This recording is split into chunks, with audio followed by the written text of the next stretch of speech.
सरकार है।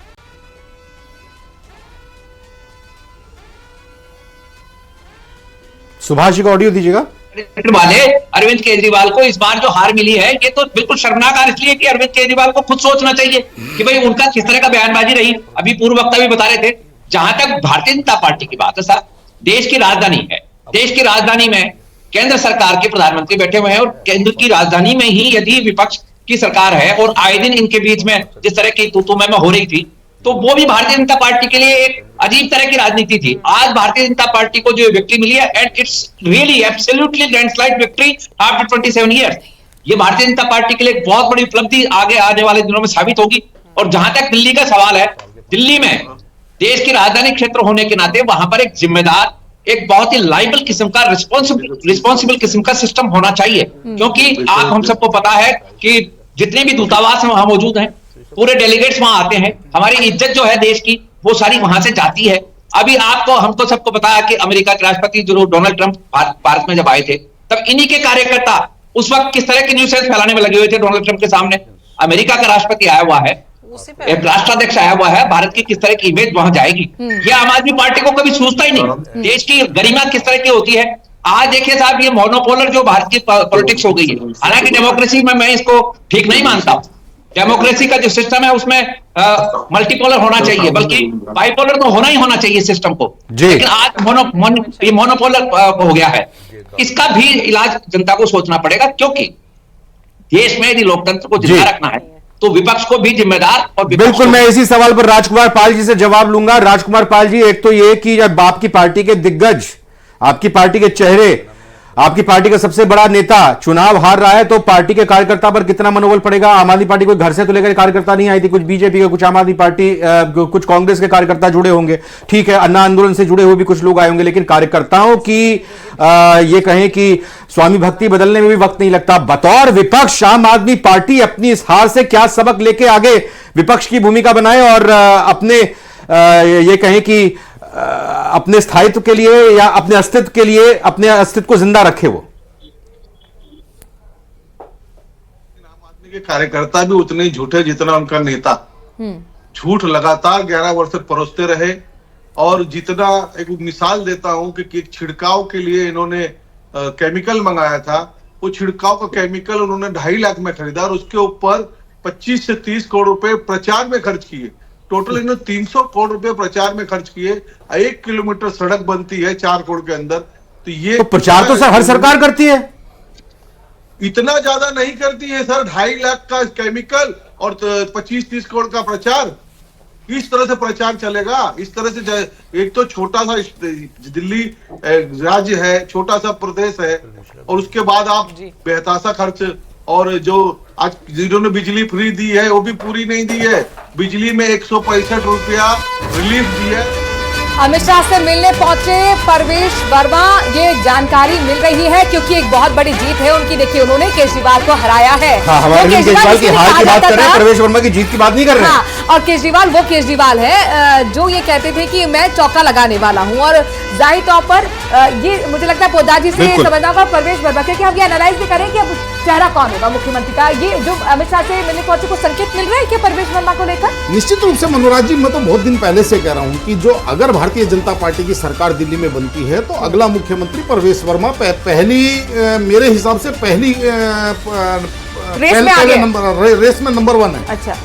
उसके 2 मुख्य कारण है, क्योंकि जिस तरीके से भारतीय जनता पार्टी की राजनीति को आप देख रहे होंगे कि ये पूरी की पूरी एक, जिसको कहते हैं, कंठी बना रहे हैं। वो मैं इसलिए कह रहा हूं कि आपने देखा होगा कि उड़ीसा के अंदर इन्होंने एक आदिवासी मुख्यमंत्री बनाया और एक दलित मुख्यमंत्री बनाया, छत्तीसगढ़ में आदिवासी मुख्यमंत्री बनाया, और मध्य प्रदेश के अंदर इन्होंने यादव मुख्यमंत्री बनाया, राजस्थान में पंडित मुख्यमंत्री बनाया, और पंजाब के, हरियाणा के अंदर इन्होंने सैनी मुख्यमंत्री बनाया। अब इनको अगला मुख्यमंत्री एक जाट मुख्यमंत्री देना है। तो निश्चित रूप से इसीलिए इन्होंने प्रवेश वर्मा जी को पहले से इन्होंने अपने अपने रिजर्व में रखा हुआ था। और उनको ये चीज भी दिखाई दे रही थी कि अगर नई दिल्ली से अगर कोई अरविंद केजरीवाल को पटकनी दे सकता है तो वो प्रवेश वर्मा जी, क्योंकि प्रवेश वर्मा जी जिस परिवेश से आते हैं, हाँ। यानी कि साहिब सिंह वर्मा जी की परिवेश से आते हैं। और नहीं, मैं निरंजन इसमें एक चीज ये जोड़ूंगा कि साहिब सिंह, ये प्रवेश वर्मा ने खुद कहा था कि मैं नई दिल्ली से चुनाव लड़ूंगा, खुद ये कहा था, पार्टी ने उनको वहां पर नहीं लगाया था। हालांकि ये बात अलग है कि भाई आपने अपनी तरफ से बात रखी, तो ये तो पार्टी ही तय करेगी कि भाई आप चुनाव लड़ेंगे नहीं लड़ेंगे। सुभाष शर्मा जी से मेरा एक बहुत महत्वपूर्ण सवाल है। सुभाष जी, महाराष्ट्र के चुनाव से पहले हमने देखा था बीजेपी के एक नेता को लेकर कहा गया कि उन्होंने नोट बांटे, जो तस्वीर सामने आई थी। चुनाव से काफी दिन पहले, चुनाव के दौरान ही प्रवेश वर्मा भी नोट डालते दिखाई दिए थे। उधर महाराष्ट्र में जवाब देते हुए सही तरीके से नहीं बन पा रहा था, लेकिन प्रवेश वर्मा ने कहा मैंने बांटे, मेरी एनजीओ ने बांटे, आगे भी बांटूंगा, गरीबों की मदद करूंगा, अपने स्टैंड पर कायम थे। सुभाष शर्मा जी, है जो अरविंद केजरीवाल को और प्रवेश वर्मा को अलग करती है। अरविंद केजरीवाल जो भी कुकर्म करते हैं वो एक्सेप्ट नहीं करते हैं, और एक जो जिम्मेदार किस्म का आदमी होता है वो हाँ करता है कि ठीक है। उनके बहुत ही निश्चल, निष्पाप बहुत है, वो और जानता बड़े है। भारत की राजनीति को बदलने के सपने की हत्या एक निर्लज्ज, नीच, मित्रहंता, आत्ममुग्ध और चरित्रहीन व्यक्ति ने की।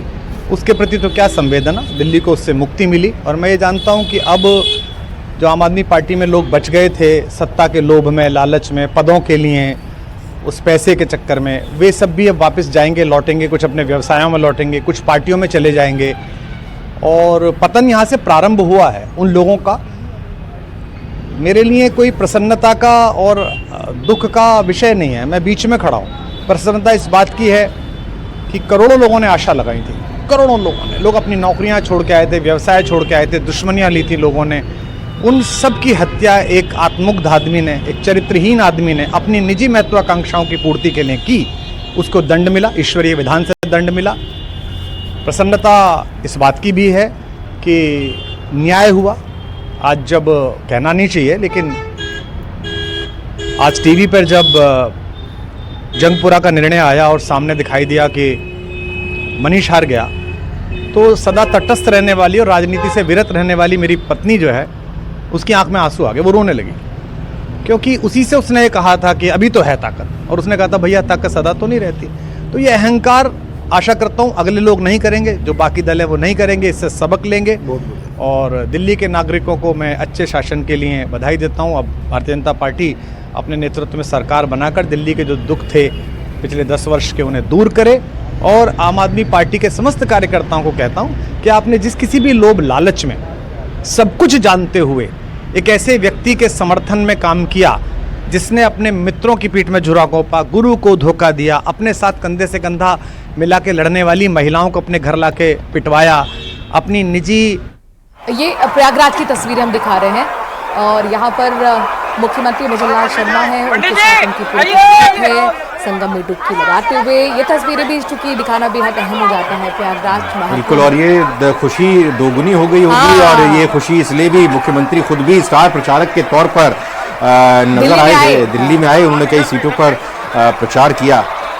निरंजन जी, दूसरी बार डुबकी लगा रहे हैं अभी महाकुंभ में। निश्चित रूप से देखिए, ऐसा है रविंद्र जी, महाकुंभ 144 वर्ष बाद में आया हुआ वो पवित्र त्योहार है कि जिसके अंदर कोई भी व्यक्ति बार बार डुबकी लगाना चाहेगा। वो एक अलग बात है कि वो उसके लिए समय निकाल पाता है। अगर भजनलाल जी इस चीज के लिए समय निकाल पा रहे हैं तो उनको बहुत बहुत बधाई और बहुत बहुत साधुवाद। पूरी कैबिनेट गई है, निश्चित रूप से बैठक भी होने वाली है यहाँ पर, कैबिनेट बैठक, वो क्या संकेत देती है? वो निश्चित रूप से देखिए, जिस तरीके से भारतीय जनता पार्टी, या यूं कहें कि योगी आदित्यनाथ जी ने उत्तर प्रदेश की कैबिनेट को सबसे पहले ले जाकर के वहां पे कैबिनेट की मीटिंग करी और वहां से एक दिन के लिए सरकार चलाई, वो निश्चित रूप से तमाम राज्यों के लिए उन्होंने एक जिसको कहते हैं प्रेरणा उन्होंने सेट करी और उन्होंने एक तमाम राज्यों को इस चीज के लिए प्रेरित किया। आज अगर भजनलाल जी या राजस्थान की सरकार भी अगर उस चीज को कर रही है तो निश्चित रूप से देखिए, ये एक मेरे हिसाब से सनातनी होने के नाते बहुत अभिभूत मन को इससे बड़ी शांति मिलती है। लेकिन रविंद्र जी, मैं एक बात कहना चाह रहा था, जो अभी आपने कहा कि प्रवेश वर्मा जी ने पैसे बांटे। आपकी जानकारी के लिए मैं बता दूं, जिस दिन चुनाव आचार संहिता लगी थी उसके बाद में ये घटना नहीं घटी। मैंने इसलिए कहा था पहले, उससे पहले तो आचार संहिता लगने से पहले कोई भी व्यक्ति कानूनी रूप से किसी को भी कुछ भी बांटने के लिए, कुछ भी देने के लिए स्वतंत्र है, बशर्ते वो अवैध चीज ना हो, वो गैर कानूनी चीज ना हो। और ऐसे आरोप तो आम आदमी पार्टी पर भी लगे, एक जब्त भी हुई थी गाड़ी और हाँ, लेकिन वही अभी सुभाष जी ने नंबर था उस पर।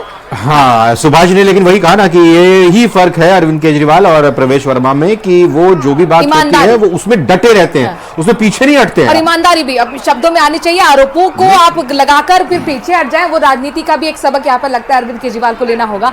अच्छा, यहाँ पर ये भी मुझे समझाइए, फ्रीबीज का 1,56,00,000 जनता, जिसे दिल्ली की पढ़ी लिखी जनता के तौर पर भी हम कहते हैं, राष्ट्रीय राजधानी की जनता है, अब फ्रीबीज से भी क्या मोह भंग हो गया कि एक लाभार्थी वोटर कोर वोटर था केजरीवाल के साथ, तो 20 के आसपास सिमट रही है वो अब आप। देखिए, ऐसा है, जब ये आम आदमी पार्टी की सरकार दिल्ली के अंदर बनी थी तो निश्चित रूप से देखिए, जो जिस तरीके से लोगों के बिजली के बिल कम हुए थे और पानी के बिलों के अंदर जिस तरीके से लोगों को लाभ हुआ था, और उसके बाद में महिलाओं को इन्होंने बसों के अंदर निःशुल्क यात्रा का जो दिया था, उसके अंदर निश्चित रूप से लोगों को लाभ हुआ था और उसका लोगों ने उसका बहुत अभिनंदन किया। लेकिन लोगों को यह नहीं पता था कि जो मूलभूत सुविधाएं, या यूं कहें कि जो एक आधारभूत जो संरचना है या जो ढांचागत विकास है, दिल्ली के बाजारों में फिर बड़ा उलटफेर हो गया। आपको रोकना चाहेंगे, ब्रेकिंग न्यूज है, कालकाजी से सीएम आतिशी चुनाव जीती है, ये बहुत बड़ी खबर। बिल्कुल, अभी